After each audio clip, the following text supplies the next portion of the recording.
I built this guitar about 2 years ago, and it was intended to be kind of a prototype for a guitar that I would be able to template and start building copies of. It's about due for a bit of a redesign before I start actually doing that. So I'm going to start a little video series here as I tear down this guitar and I refine each component and redesign certain parts of it and get it ready to be set up for production. And this first video is going to be all about what my design thoughts were behind it and a little bit of what I'm keeping, as well as kind of the highlight reel of what I'm going to get rid of and fix. First of all, what is it? The name is one of the first important parts of it, and the name is the first thing that's changing. This was originally to be called the Herald. Herald is in a messenger, the first of its kind, you know, bringing word of something that was coming. But unfortunately, it kind of always sounds like I'm saying Harold is in a kid with a purple crayon. And even when I was calling this the Herald, I did have the thought of doing a little bit more of like a one high gain pickup punk version called the Instigator. But now I'm thinking that the Instigator is just the name of this guitar. It has the same intent behind it that Herald did, but, you know, maybe a little bit more aggressive, which fits for me trying to actually get it done this time instead of kind of screwing around and taking my time the last time I had this thing out. The Instigator is meant to be a retro version guitar to a modern counterpart that would come out later. And the reason why I had that thought was, I look at major manufacturers and most of them have really two guitars, right? Especially the big names. So Fender has two main guitars. They've got the Telecaster that is the basic, original, gets you by. It is the classic. It's the workhorse. And then the Stratocaster comes out and it's got all kinds of new curves and refined parts, and it was kind of the future of guitars. And so you've got a classic and a modern. And it's the same thing with Gibson. They came out with the Les Paul,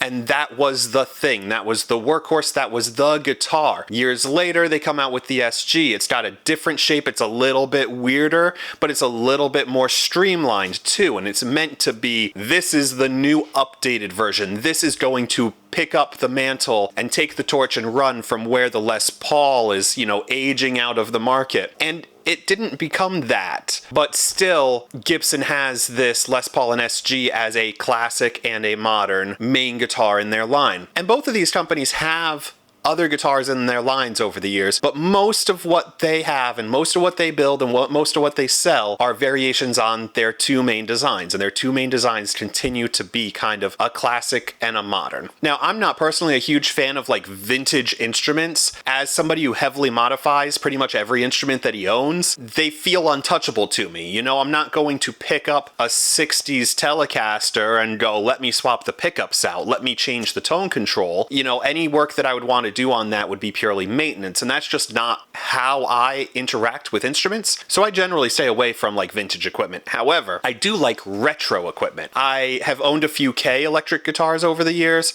Love them. The Mosrite guitars, the Dan Electros, those retro ones that were always cheaper things and stranger things. Those really appeal to me, and I do love those. My enjoyment of retro designs informed this one. This one is the classic style guitar from my two guitars that I want to really make refined designs of. This is the one that has no body curves. It is a cutting board of a body. It has a hardtail bridge of sorts, and it has a little bit of a strange pickup and switching design. This design is part of what's going away though. These are a couple of P94 style pickups. They're single coils in humbucker sized casings. And while I do like these pickups, I'm gonna go for something a little bit stranger as I redesign this. And the other thing that I had done here was I had a master volume and a master tone control, and each of these pickups had an individual on and off switch. That's a cool concept, but I don't think I quite executed it the way that I wanted it to be here, and I'm gonna think on that and come back to it. But for now, I am going to redesign it with just a little bit of an oddball pickup set that's going to get a three-way blade switch a master volume, and 2 tone controls. Now you see the output jack here on the pickguard on the front of it, and that is relating to another piece of the design theory on this. I wanted this guitar to be made in such a way that I could make a different pickguard that had a different pickup set in it, and nothing was really electrically connected through the body. Everything was entirely through the pickguard, so that I wouldn't need to cut wires, desolder connections, anything like that. If I wanted to do a pickup swap on this, I could just wire up a new pickguard, unscrew this one, bolt the new one in, call it a day, no electrical changes needed. And that would be really cool even as a production instrument, right? Because you might buy one of these with 2 single coils in it or 3 single coils in it, and then later on you want to put a humbucker in it, and instead of having to do everything by hand, you could just buy a pre-wired pickguard, drop it in with no wiring at all necessary. And that's what leads to the output jack on the pickguard as all part of this assembly. Now, I'm keeping part of that philosophy, but I do believe I'm going to add an output jack on the side, and I am going to add a bridge ground because it's just needed for the sake of noise, and I'm going to use a different trick to achieve the same thing, and we'll get to that when we get to the wiring episode. The paint job and aesthetic is another thing that I kind of drastically changed when I built this one versus when I designed it. So originally I was really going for that like 50s diner vibe kind of thing, that idealized version of retro where everything was kind of a plasticky finish and chrome. So I was going to do old GM car paint colors for the body. This one originally was meant to be an orange, bright orange enamel kind of body paint, offset with all of the white plastic and chrome here, and really going for that like almost 57 Chevy kind of vibe with it. This paint job was kind of an accident. I sanded the body, I did grain filler, I sanded it again, and I did a first coat of a paint and primer, the black, and then I sanded it again to see where I was at. And there was still a lot of grain filling left to be done here. But in the meantime, it left this really cool, like worn look that was kind of like a barn wood, reclaimed wood kind of thing going on here. And I just liked how that looked. And at the time, I was still building this as a prototype, and I said, that's good enough. That is my guitar. That is my version of this instrument right here. And for this particular one, I think we're going to keep this look.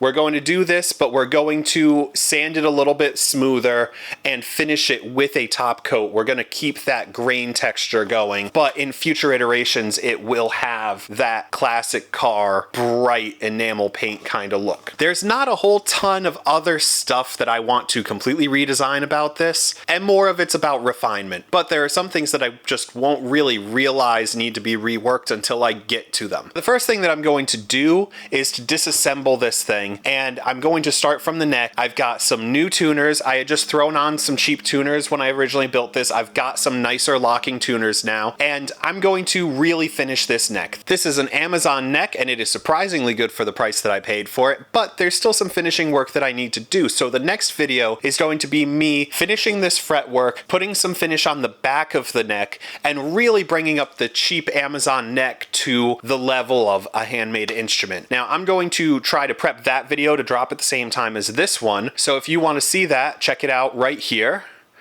And keep checking back as I rebuild the Instigator into a brand new kind of beastie. And hopefully I'll be seeing you around.